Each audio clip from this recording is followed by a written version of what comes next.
Coming up, we'll be talking about Jim Henson's idea, man, the success of Taylor Swift on Disney+, plus also an update on CinemaCon. But before we go any further, make sure you do hit that subscribe button to keep up with the latest Disney Plus news. Hi, it's Roger here from What's On at disneyplus.com. It's time for a quick Disney Plus news roundup. Let's start off with talking about CinemaCon, which took place last night in Las Vegas. Now, CinemaCon is very different from like Comic-Con or D23 or anything like that. It is primarily for theatre owners and people that work within like the theatre business, and so they put on these big presentations to the cinema owners to kind of hype up what they're doing, to sort of showcase what's coming, to also kind of give them an idea of what's going to be the biggest titles and the things they need to focus on, getting more screens, and generally it's about the business side of thing. And obviously as well, they bring in like influencers and press and stuff, but also you can just buy a ticket, but it's about like $1,000 to go see these presentations. It's not your typical kind of Comic-Con, and so a lot of this stuff again is aimed at these theatre owners to try and basically get as many screens and to get their support. So Disney put on a presentation. They actually showed off about 75 minutes worth of footage of Kingdom of the Planet of the Apes. It was about, I think, about 10-13 minutes, about 9 minutes of Deadpool and Wolverine. They also saw about 35 minutes of Inside Out 2. General feedback so far from everyone that seems to be is that all of this stuff's pretty good. They also got to see clips of Alien Romulus. You also got to see little bits of updates on some of the upcoming Searchlight Pictures film, including The Amateur. We've also got the Kind of Kindness, and these kind of things of really kind of showcasing what's coming up. And one of the other things that we all got to see was a new trailer for Young Women in the Sea, which is coming out in selected cinemas on the 31st of May. Stars Daisy Ridley as a swimmer that swims across the channel, and we kind of see the challenges that she faces, not just from the ocean and jellyfish, which look really, really creepy, but also generally just like at the time of sexism and just like not wanting her to do it. Looks really interesting. Now, originally this was going to be a Disney Plus original film, but instead they've decided to put it out in cinemas for a limited time. I suspect it will probably arrive on Disney Plus a little bit quicker than your typical film does. I suspect maybe around the time of the Olympics. That might kind of tie in with that one there. I thought the trailer looked really good. Definitely want to see it. Whether or not I would go see this at the cinema, it's definitely a kind of a film I would probably more likely see at home. But again, these kind of movies, they have a much smaller budget. If they can pull in enough money to cover the cost of making the film and a little bit more, it's all good. It's all gravy. It's good. So let us know. Did you enjoy that trailer? Let us know in the comments below. Also, during that same CinemaCon event, there were some updates on Thunderboats. They've added a little asterisk to the title. We don't know what that means. Kevin Feige kind of joked about the fact that it will make more sense when the movie comes out, but it's a bit spoilery. Now, this could be that they're going to change the name maybe when one of the other movies comes out closer to it. So that's coming out in May of next year. They also got to see a little bit of footage from the upcoming Captain America film and got to see Harrison Ford for the first time. But again, I wouldn't expect any of this footage to get out online also being released. They'll probably hold most of this back. Again, very different kind of audience going to this. This is not your typical audience going, and anyone kind of taking images and stuff would have been much more, it would have just been much more risky for them, because obviously it's jobs and stuff rather than just your average Joe going. But yeah, lots of stuff there. Really kind of showing off bits and pieces. The upcoming Lion King film was shown off.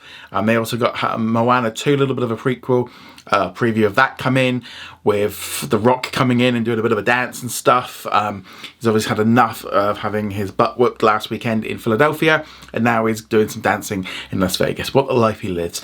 But yeah, so overall it was primarily focused on the core of this year's major titles, plus a few of early next year's. I would expect we'll see more of this stuff over the coming weeks and months ahead, and maybe heading into D23 in August. But yeah, it's always nice to have a little bit of an update. It's never something really for Disney Plus. It's always about cinemas. It's not that. It's the wrong audience. You don't go to cinemas, a cinema convention, and talk about your streaming service. It's just not there. But Disney and Marvel did kind of reiterate that they are very much committed to cinemas, and you can definitely see that swing back now. They like movie releases because it makes them more money than just putting things straight onto streaming. They're still going to do streaming stuff. They also talked a little bit about how, like, 20th century, and especially Searchlight Pictures, is their way of creating original movies and doing something a little bit different and offering more variety across, especially across their 7 different theatrical brands, which I think is good. I think personally, for me, Searchlight Pictures is delivering stuff that, that the other brands just can't do in the same way. But yeah, let us know what you think of all of the news that came out of CinemaCon. Love to hear your thoughts on all this in the comments below. Disney has also confirmed that a brand new documentary, Jim Henson Idea Man, will be coming to Disney Plus on the 31st of May. So this is a new documentary taking a look at the life of the man that created characters for Sesame Street, The Muppets, Fraggle Rock. This one, I think for classic fans of Disney are going to love it. I'm looking forward to learning a little bit more about him. I don't know much about Jim Henson, even though I grew up watching The Muppets and Fraggle Rock and, those characters, but I never really, at the time, really thought about how they made it or who made it. So yeah, I'm looking forward to seeing what they do with this documentary. It's being directed by Ron Howard. So I think it's going to be really good. It's been in development for a number of years. Nice to see it finally, a little bit of a clip of it, but obviously we should get a trailer pretty soon. Though I did think the other day, that it's a little bit weird with like May's releases between Beach Boys and the Jim Henson documentary. Very much looking at like older audiences, which I think is good. I think, Disney Plus often is, goes after younger audiences and stuff. So these are very much aimed at a much older audience, because I can't see younger people being that interested in this, which I think is good. I think Disney Plus needs more content. I do think the Hulu and Disney Plus add-on has brought in more variety, but it's nice to see a little bit of variety coming in on Disney Plus. So it's not all just aimed, at younger folk. But I'm looking forward to these, but then maybe that's just because I've got a little bit too old for this stuff. But nevertheless, let us know. Are you excited about the Idea Man? Love to hear your thoughts on that in the comments below. Moving on from there, let's now talk about Taylor Swift, The Eras Tour. So this one recently got released on Disney Plus, and it was apparently a big success. Now, Nielsen has released its data for the week that it came out, and the film did really well. It was actually the second most watched film across any of the different streaming platforms, so it did really well. It pulled in over 677 million minutes viewed, which is about half of what Damsel did on Netflix, which really shows the difference. But it still managed to beat out many of the other big films that were out recently, including Irish Wish, Wonka, and Poor Things. Shogun's also doing pretty well for Disney Plus and Hulu. Obviously, Bluey continues to be a big thing, and Grey's Anatomy. So those are the key ones. So it's kind of like with Taylor Swift of it's done very well. I mean, it's the second most watched sort of film of the week on any streaming service, not just Disney Plus, across the board. But I do feel like with Taylor Swift, there's almost like this exception that the idea that this was going to be watched massively, like it was a huge audience and it was going to pull in like, it was almost like an Avengers Endgame event, and it wasn't. There wasn't that kind of thing. A concert reaches a much different audience, and obviously the film had been released in cinemas. It had been a big success there. It also had been released on digital platforms, and people, obviously millions of people, have been to see the concert. So by the time it hit Disney Plus, a lot of the audience has already checked into it. So it is a huge success, but I feel like there's a lot of people looking at it kind of going, well, it didn't do as well as they thought it was. And it's like, no, you put your own assumptions onto how well this did. It's still the second most watched movie of the week. That is not a bad thing when you think of, the US. But generally on a whole, you just look at the Nielsen charts right now and you really see the viewership of most shows and films is much lower. We're really seeing, people watching a lot less streaming. I think people just, and also a lot of this as well is comparing to like a couple of years ago when we were all locked in, or, we couldn't go out as much. And like now we've got more freedom. There's a lot more stuff to watch, video games, etc. It's generally, you can see, not necessarily it's good to be comparing to a couple of years ago, but I think now you need to be comparing to things that are also out around the same time. It did well. I mean, I would have liked it to have done a little bit better, but let us know what you think of this in the comments below. Let's now talk about what's new on Disney Plus today. The big new release is a new Searchlight Pictures film, The Greatest Hits. So this one is out on Hulu and Hulu on Disney Plus in the US, Disney Plus around the world. A really lovely, charming, like time travel type movie where a woman, she loses her sort of boyfriend in an accident, and if she plays certain music, it sends her back, and she can try and like change time. So she's trying to find a song that can get her back to change the events of what had happened. But along the way, she, at a grief meeting, she then meets somebody else and starts feeling for him and is feeling conflicted. And it's a nice easy movie. Brings on the tears a bit. It's not funny in any which way. There's not really any humor in it. I think there could have been a little bit of that. If, it's like these two like are hanging out and going, you guys are really, I know you're going through a lot and the grief and all the rest of it, but it would have been, there's not a lot of fun going on. So that would have been nice. I think it's a perfect streaming movie. They did release it in cinemas, I think, for about a week. But this is, again, what I keep saying about how I feel Searchlight Pictures is really just dropping these interesting films that are so much away from what we would typically get from Disney. For someone like me, I'm really enjoying this kind of selection. I think The Greatest Hits is really worth checking out this weekend if you're going to watch it. Good time to watch it. I'm going to be watching Argyle. That's just dropped onto Apple TV. I have not seen that one. So that's one I'm going to be watching this weekend. But because I've already seen Greatest Hits. So that's already. But yeah, I definitely say watch it once, give it a go.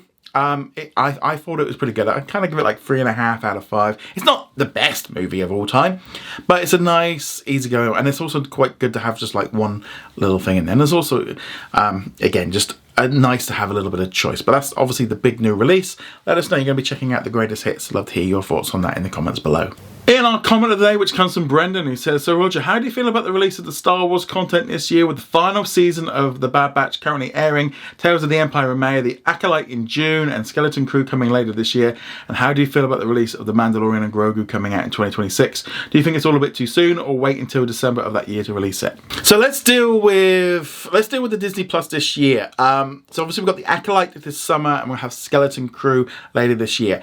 From a core audience point of view, from like mainstream audience, most people are not paying attention to The Bad Batch, and then even less will be paying attention to the Tales of the Empire shorts. These are really much more for diehard fans, and that's not really something that I think will change. There's a lot of people that just will not check it out because it's animated and it's for kids, and they just won't bother with it. So Acolyte is going to be the big major release. I think it's needed. I mean, we had Echo.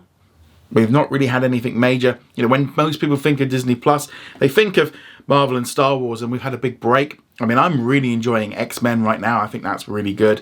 Bad Batch, I'm a bit hit and miss on it. It's good and it's not alright, but I'm not really. But I do feel like in some way they might have been better off just holding off a little bit on some of this stuff. But I do think 2 series a year is probably the best idea for them to do. Maybe even go down to 1 if they're going to release a movie. We need a little bit less in order to make it feel a bit more special. It's kind of one of those things, I think. It's like anything. If you have cake, it's lovely. But if you have cake every day, or if you had cake with every single meal the same, but you're going to get bored of it very quickly. So I do think it makes sense for them to slow it down a little. And the animated side can fill in the gaps.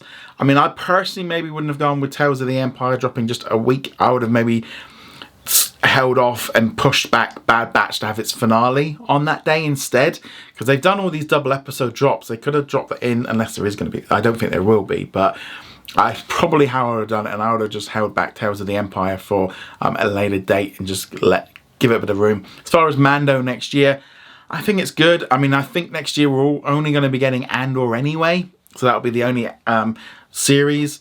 I think a series and a movie a year is probably. I think that's probably going to be the sweet point. If you don't want to overdo it, but you don't want to underdo it. And I think, you can hit that right there, between the two. A series and a movie a year. I think that's probably the sweet spot. And then you throw in an animated thing here and there just to kind of keep diehard fans happy. But let us know, what do you think of all this in the comments below? Go check us out over at whatsondisneyplus.com. Like, follow, and subscribe. And I shall see you guys soon. Laters.